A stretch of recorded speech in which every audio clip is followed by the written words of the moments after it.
have questions, please raise your hand. We'll get started with Josh Robbins, The Athletic. Steve, what did you see there right off the bat in the first quarter that set the tone for the game?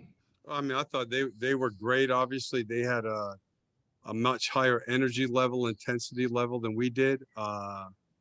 We made some mistakes. They made shots, and then, it just got away from us. But they were, like I said, they were much more ready to play than we were. Dan Savage. Cliff, the perimeter defense, especially to start the game, obviously there's only so much you could take away from them, but what did you see out of your coverages there? That's the same thing I just talked to the guys about is I like our team. I like who we can become. We're not putting enough into guarding the ball and helping. We're not. And if you look at our defensive numbers to this point, I mean, it was only 4 games, but we're getting by because we get back on defense. We don't foul. We're rebounding enough. But things that we've been very good at for 2 years, we're not doing. And that's the hard things. The hard things. Being in a stance, moving your feet, keeping the ball out of the paint is not easy. And right now, we're not willing to do that. And tonight we paid the price. And I think it's something that a lot of that to me it's some technique. It's a lot of mentality. And we're going to have to get that before Saturday.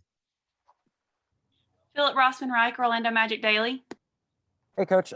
Offensively, I know the team is trying to play with a little bit more pace, but can that be a little bit of a trap where you're taking maybe shots too quickly or not kind of getting into the paint and working inside out the way that you guys need to be successful? I think that's the whole key for our team is, finding that balance of, to me, it's, if you have an advantage, take it. I mean, if you're 5-on-4, 4-on-3, I mean, really what we're calling is quick strikes are layups, open threes, or like a Vooch or Aaron Gordon deep post up. And except for that, we need to quickly move into secondary options.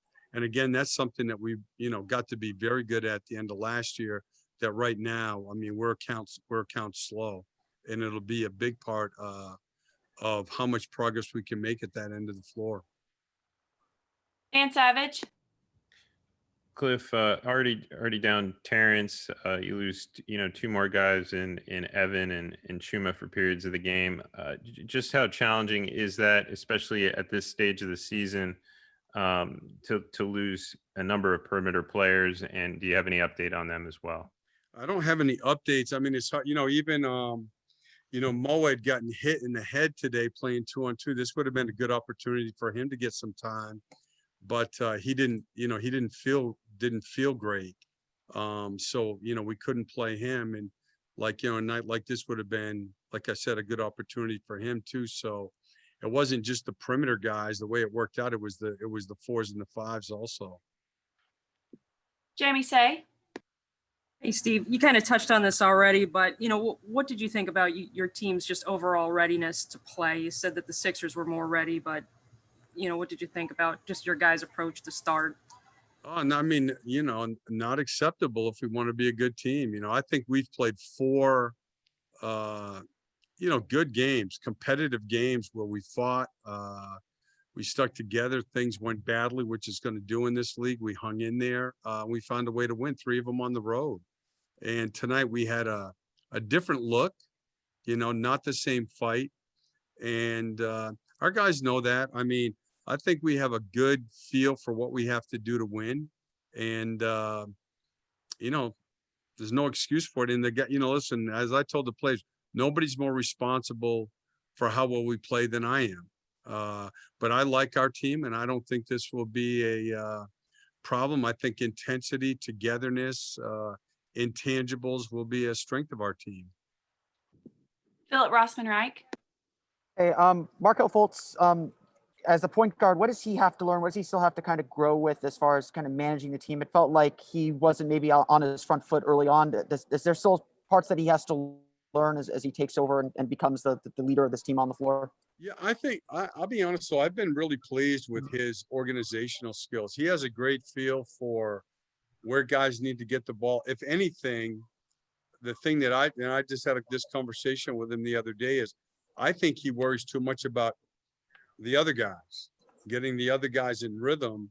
And he doesn't, you know, to me, you know, we're going to be better when he's more aggressive. So, I mean, that's part of it for any young point guard. He has really good IQ and I think a very good idea organizationally of what we have to do though. Josh Robbins.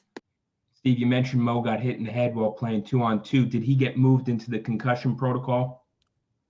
No, it wasn't that significant, but it was, I mean, he was getting, you know, treatment before the game and he just didn't feel great. Thank you. Dan Savage.